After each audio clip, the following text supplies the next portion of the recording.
दोस्तों, यदि आप विज्ञान के क्षेत्र में रुचि रखते हैं तो आपको इस चैनल पर विज्ञान से संबंधित विज्ञान समाचार और विज्ञान रिसर्च में विज्ञान प्रगति से मैं आपको जानकारी देता रहूंगा और आप यहां से बहुत प्रकार के नॉलेज ले सकते हैं। आपका विज्ञान के क्षेत्र में विज्ञान समाचार हो, विज्ञान क्यूज हो, सभी प्रकार के यहां पर नॉलेज देता रहता हूं। तो जैसे ये विज्ञान समाचार है कि चीनी से बनेगा डीजल। वैज्ञानिकों के दो अलग अलग शोध दलों में कृषि अपशिष्ट तथा अखाद्य वनस्पतियों से प्राप्त चीनी को गैसोलीन, डीजल, जेट ईंधन तथा अन्य कई प्रकार के उपयोगी रसायनों में परिवर्तित करने में सफलता प्राप्त करने का दावा किया है। इन शोध दलों में पहला है संयुक्त राज्य अमेरिका में विस्कॉन्सिन के विरेंट एनर्जी सिस्टम ऑफ मेडिसिन में कार्यरत केमिकल इंजीनियर रैंडी कार्टराइट तथा फाउंडेशन द्वारा सहायता प्राप्त मेडिसिन स्थित यूनिवर्सिटी ऑफ विस्कॉन्सिन में कार्यरत केमिकल इंजीनियर जेम्स ड्यूमेसी का दल। उपरोक्त दोनों दलों में जिस प्रणाली का विकास किया गया है उसका नाम रखा गया है एक्वस फेज रिफॉर्मिंग। जो डीजल, चीनी से जो डीजल बनता है उस मशीन का क्या नाम रखा गया है? Aqueous phase reforming. इस प्रणाली में वनस्पतियों से प्राप्त चीनी तथा अन्य कार्बोहाइड्रेट के गाढ़े जली घोल को कई उत्प्रेरकों की श्रेणी से गुजारा गया।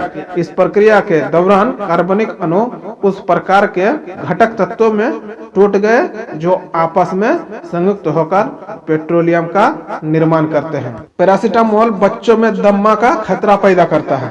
जो पैरासीटामोल की दवा होता है बच्चों में दम्मा की शिकायत पैदा करते हैं। तो इसका क्या समाचार है?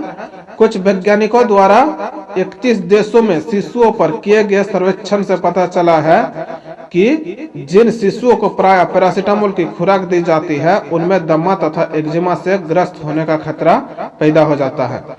ये रोग उन्हें 6-7 वर्ष की अवस्था में ही पकड़ सकते हैं।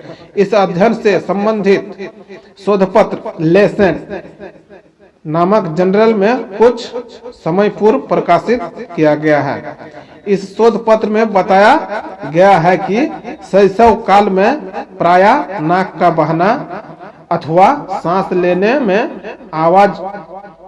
लेने में आवाज होना दम्मा के पूर्व संकेत हैं।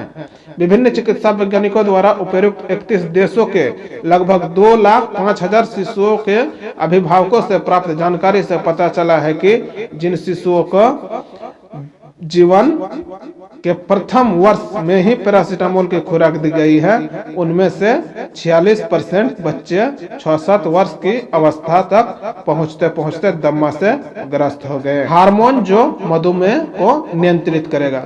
एक ऐसा हार्मोन को खोज किया है जो मधुमेह को नियंत्रित करता है। तो इसका लेख है कुछ वैज्ञानिकों ने शरीर की चर्बी द्वारा उत्पादित एक ऐसे हार्मोन की खोज की है जो मधुमेह तथा मोटापे से संबंधित कई रोगों को नियंत्रित करेगा।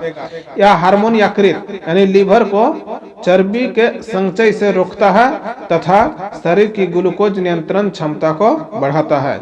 यह खोज Harvard school of public health में कार्यरत गोखन होटामिस लिगली नामक वैज्ञानिक तथा उसके साथियों द्वारा की गई है। इन वैज्ञानिकों द्वारा लिखा गया इस विषय से संबंधित एक शोध पत्र सेल नामक जर्नल में प्रकाशित किया गया है। इन वैज्ञानिकों द्वारा खोजा गया पाल्मिटोलिएट नामक हार्मोन मुख्य रूप से चूहों में पाया जाता है तथा इनकी अल्प मात्रा मानव शरीर में भी पाई जाती है। जहां इन ज्ञात हार्मोन प्रोटीन आधारित अथवा स्टेरॉइड आधारित है, वही यह नया खोजा गया हार्मोन फैटी एसिड से निर्मित है। रेफ्रिजरेटर जो खाद्य पदार्थ के सड़ने की सूचना देगा। कुछ वैज्ञानिक ऐसे रेफ्रिजरेटर के निर्माण का प्रयास कर रहे हैं जो उपभोक्ता को खाद्य पदार्थ के सड़ने की सूचना ईमेल द्वारा दे देगा।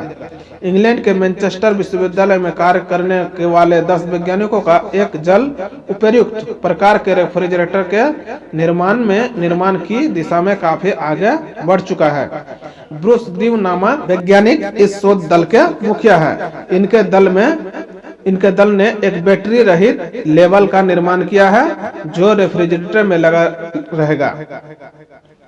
जैसे ही इस रेफ्रिजरेटर में रखा खाद्य पदार्थ सड़ने लगेगा, उसमें लगा हुआ लेबल सक्रिय हो उठेगा और आपको एक ईमेल भेज देगा, जिससे आप सावधान हो जाएंगे। वे समुचित कदम उठाएंगे। रेफ्रिजरेटर में जो लेबल लगाया जाएगा उसका मूल्य सिर्फ 5 पेंस होगा। यह लेबल किसी भी सीडी पर लगाए जाने वाले सुरक्षा लेबल के समान दिखाई पड़ता है।